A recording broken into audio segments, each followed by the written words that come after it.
ఓం నమః శివాయ. ఓం నమో నారాయణాయ.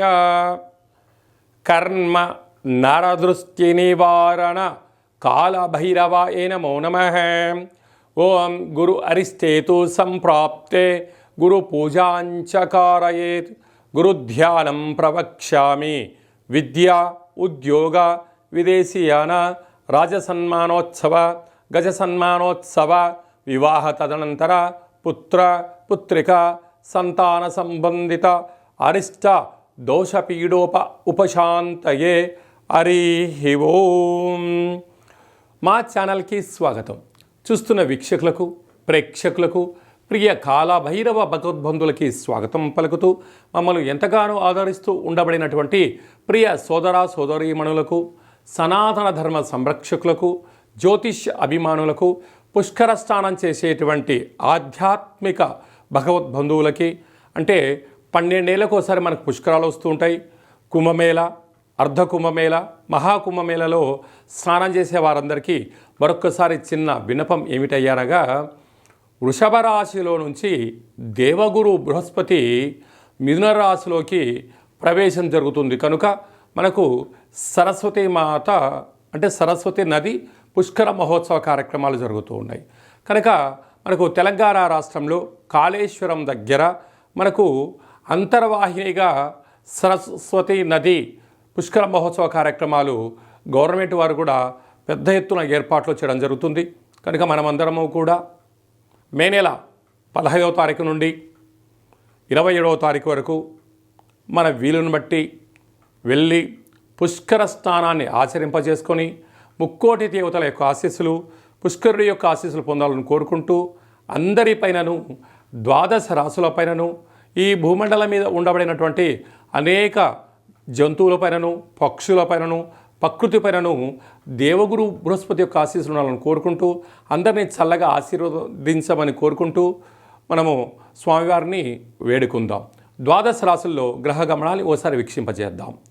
15/5/2025 నుండి 31/5/2025 వరకు 12 రాశుల్లో గ్రహ గమనాల్ని మరొక్కసారి వీక్షింపచేద్దాం.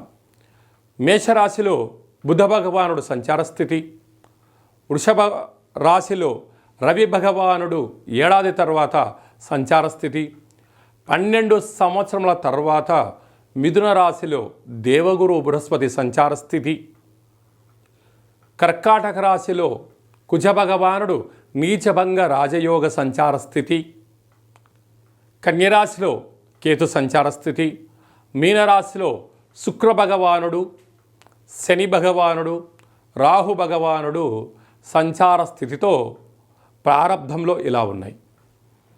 19వ తారీఖు 5వ నెల 2025 నుండి రాహు భగవానుడు కుంభరాశిలోకి సంచార స్థితి, కేతు భగవానుడు సింహరాశిలో సంచార స్థితితో 12 రాశుల్లో గ్రహ గమనాలను మనం ఒకసారి వీక్షింపచేసాం.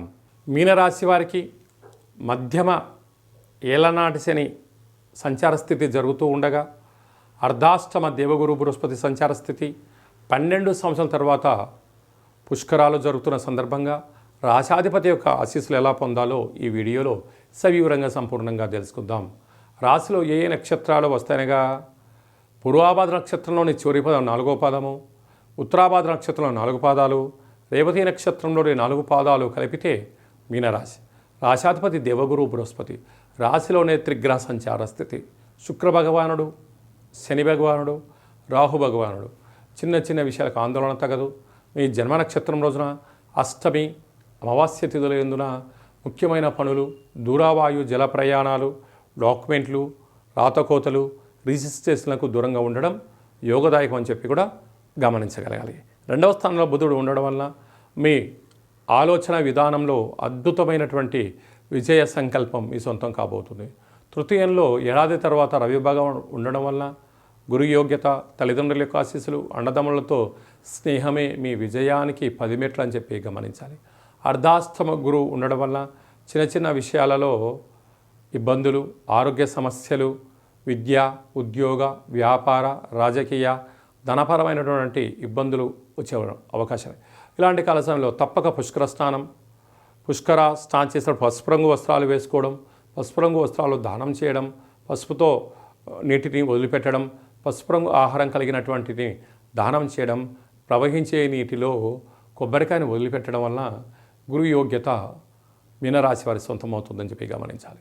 సంతాన స్థానంలో కుజ భగవానుడు సంచారం చేయడం వలన వివాహం అయిన వారికి సంతాన యోగం, చదువులు, అభివృద్ధి, స్థిరాస్తులు, చరాస్తులు మీనరాశి వారి సొంతం కాబోతున్నాయి.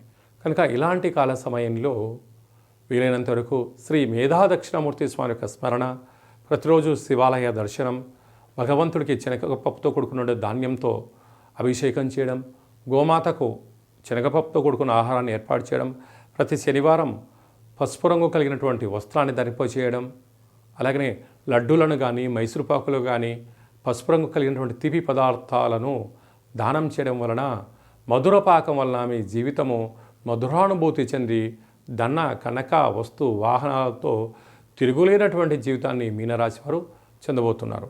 సాఫ్ట్వేర్ ఉద్యోగస్తులు, హార్డ్వేర్ ఉద్యోగస్తులు, వ్యవసాయ సోదరిమణులు, గృహ భవన నిర్మాణ కార్యక్రమం ఆచరింపజేసేవారు, మార్కెటింగ్ రంగంలో ఉండబడిన వారు, అలాగనే స్వర్ణకారిత వ్యాపారం చేసేవారికి చాలా మంచి కాలము అని చెప్పి కూడా గమనించాలి. మే మాసంలో ద్వితీయార్థంలో ముఖ్యమైనటువంటి పండుగల నుంచి క్లుప్తంగా సవివరంగా సంపూర్ణంగా తెలుసుకుందాం. మనకు విశేషంగా 20వ తారీఖున వైశాఖ మాస బహుళ అష్టమి, అలాగనే 27వ తారీఖున వైశాఖ మాస కృష్ణపక్ష అమావాస్య సందర్భంగా మనమందరము కూడా గృహాన్ని శుద్ధిగా పెట్టుకొని కాళభైరవ స్వామి స్మరణ, ధ్యానము, కాళభైరవ స్వామి అష్టకాన్ని వినడం, సునకపు మహారాజు గారికి ఆహారాన్ని ఏర్పాటు చేయడం, అలాగనే కాకి వాహన దేవతకు ఆహారాన్ని ఏర్పాటు చేయడం వలన సంచిత కర్మ, ప్రారబ్ధ కర్మ, ఆగమిక కర్మలు తొలగిపోతాయని చెప్పి గమనించాలి. అలా లేదు అనుకుంటున్న వారందరూ కూడా మన యొక్క దేవాలయంలో నిత్యము కాళభైరవ హోమ కార్యక్రమాలు జరుగుతూ ఉంటాయి. ఈ కింది నెంబర్ను సంప్రదించినట్లయితే మీకు వీడియో కాల్ చేసి స్వామివారి యొక్క దర్శనం చేయించి మీరు అనుకున్న అన్ని పనులను విజయం సాధించేటువంటి కాళభైరవ హోమ కార్యక్రమాన్ని చేయించడం జరుగుతుందని చెప్పి కూడా గమనించాలి. అదే కాకుండా మనకు 15వ తారీఖు నుంచి 27వ తారీఖు వరకు మనకు సరస్వతి నది పుష్కరాల సందర్భంగా వీలైనంత వరకు వెళ్దాం, స్నానం చేద్దాం. గతించినటువంటి పెద్దవారికి అక్కడ హిరణ్య శ్రాద్ధము, సువర్ణ శ్రాద్ధము, అలాగా అనేక కార్యక్రమాలు, దశదానాలు చేయడం వలన వారి యొక్క ఆశీస్సులు మన కుటుంబాలకు శ్రీరామ రక్ష అని చెప్పి గమనించగలగాలి. అలా వెళ్ళలేనటువంటి వారందరికీ కూడా మనము ఆదివారము, మాస శివరాత్రి ఆదివారం సందర్భంగా అక్కడ కాళేశ్వరం దగ్గర ఇలాంటి కార్యక్రమాలు ఏర్పాటు చేయడం జరిగింది. వెళ్ళలేనటువంటి వారందరూ కూడా మీ పేర్లు, గోత్రనామములు, గతించిన వారి పేర్లను వాట్సాప్లో మీరు పంపించగలిగినట్లయితే మీకు వీడియో కాల్ చేయించి చూపించి దండం పెట్టించి మీకు ఆ పుష్కర జలాన్ని ప్రసాదంగా అందజేయడం జరుగుతుంది. అలాగా పుష్కర స్నానం చేయడం వలన దేవతల యొక్క ఆశీస్సులు, గతించిన వారికి ఆ శ్రాద్ధకర్మలు అంటే పిండ ప్రధాన కార్యక్రమాలు చేయించడం వలన వంశాభివృద్ధి కలుగుతుంది. అలాగనే స్మరణ, ధ్యానము, స్నానము వలన మనస్సు ప్రశాంతత కలిగి దేవగురు యొక్క ఆశీస్సుల వలన అఖండమైన విద్య, ఉద్యోగ, విదేశీయాన, రాజసన్మాన, రాజకీయ, పుత్రిక సంతాన దోషాలు, పిల్లల యొక్క చదువులు, పిల్లల యొక్క అభివృద్ధి, తల్లిదండ్రుల నుంచి మనకు వచ్చేటువంటి స్థిర చరాస్తులలో ఉండబడిన ఆటంకాలను కూడా తొలగిపోతాయని చెప్పి గమనించాలి. కనుక మనం అందరము కూడా పుష్కర స్నానాన్ని చేద్దాం, ఆచరిద్దాం. సనాతన ధర్మంలో ఉండబడినటువంటి ఆధ్యాత్మిక శక్తిని సంపాదిద్దాం, అఖండ ఆయురారోగ్య శక్తిని పొందాలని కోరుకుందాం. అలాగనే ఇంకనూ మనం విజయం సాధించగలగాలి అన్నట్లయితే యొక్క పాత్ర కంచు పాత్ర అంటారు. అందుకే కంచు మోగినట్టు కనకంబు మోగదు గదరా సుమతి అని చెప్తారు. అలాగే ఈ యొక్క కాళభైరవ స్వామి వారి యొక్క అక్షయ పాత్రను గృహంలో ఉంచుకొని ప్రతిరోజు ఉదయం కుదరలేదు సాయంత్రం పూట ఇలా శబ్దం చేయడం వలన ఓంకార శబ్దం రావడం జరుగుతుంది.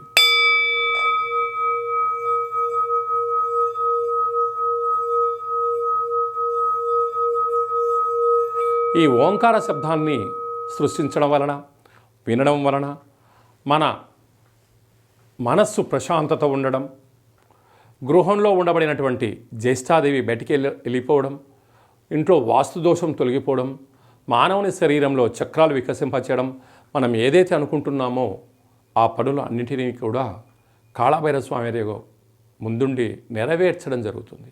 అలాగా కాళభైరవ స్వామి యొక్క పూజ 20 రకాల వస్తువులతో దిష్టి దించి ఈ అక్షయ పాత్రను అందజేయడం జరుగుతుంది. కనుక మనం అందరము కూడా అక్షయ పాత్రను ఇంట్లో ఉంచుకుందాం, అష్ట కష్టాలకు స్వస్తి పలుకుదాం, అష్టైశ్వర్యాలకు స్వాగతం పలుకుదాం. అలాగే మీ వ్యక్తిగత జాతకం తెలుసుకోవాలనుకుంటున్నారా?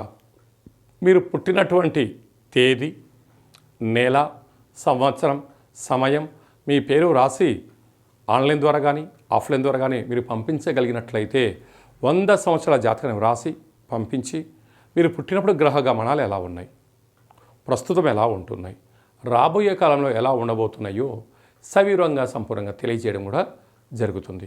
చాలామందికి డేటా ఆఫ్ బర్త్లో లేనటువంటి వారికి మీ పేరు యొక్క మొదటి అక్షరాన్ని అనుసరిస్తూ రాశిని తెలియచేస్తూ స్థితిగతులను తెలియచేస్తూ రమణ శాస్త్రం ద్వారా అనగా గవ్వళ ద్వారా కాళభైరవ ఉపాసన చేత భూత భవిష్యత్ వర్తమానాన్ని తెలియజేయడం జరుగుతుంది. కనుక జాతకాన్ని తెలుసుకుందాం, జీవితంలో రాబోయేటువంటి అడ్డంకులను తొలగించుకుందాం, ఐశ్వర్యాన్ని ఆనందాన్ని పొందుదాం, అద్భుతమైన యోగాలను మనం సొంతం చేసుకుందాం, మన గ్రామ రాష్ట్ర దేశ ప్రపంచ స్థాయి వరకు అందరం ఎదగాలని కోరుకుందాం. కనుక జాతకం తెలుసుకోవాలనుకుంటున్న వారందరూ కూడా అపాయింట్మెంట్ తీసుకొని సంప్రదించగలరు. అలాగా వివాహం కాని వారికి ఎందుకు వివాహం అవ్వడం లేదు, జాతకాలు ఎలాంటి దోషాలు ఉన్నాయి, ఎలాంటి అబ్బాయి ఎలాంటి అమ్మాయిని వివాహం చేసుకోవచ్చు, ఎలాంటి అమ్మాయి ఎలాంటి అబ్బాయిని వివాహం చేసుకోవచ్చో తెలియచేయడం జరుగుతుంది.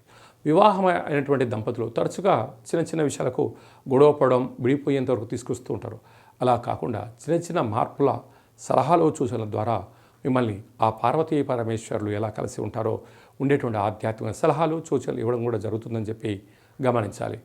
అందరికీ వైశాఖ మాసంలో ఉండబడినటువంటి బహుళాష్టమి అమావాస్య సరస్వతి నది పుష్కర భగవంతుడి యొక్క ఆశీర్వాదం కోరుకుంటూ ఆశీర్వచనం.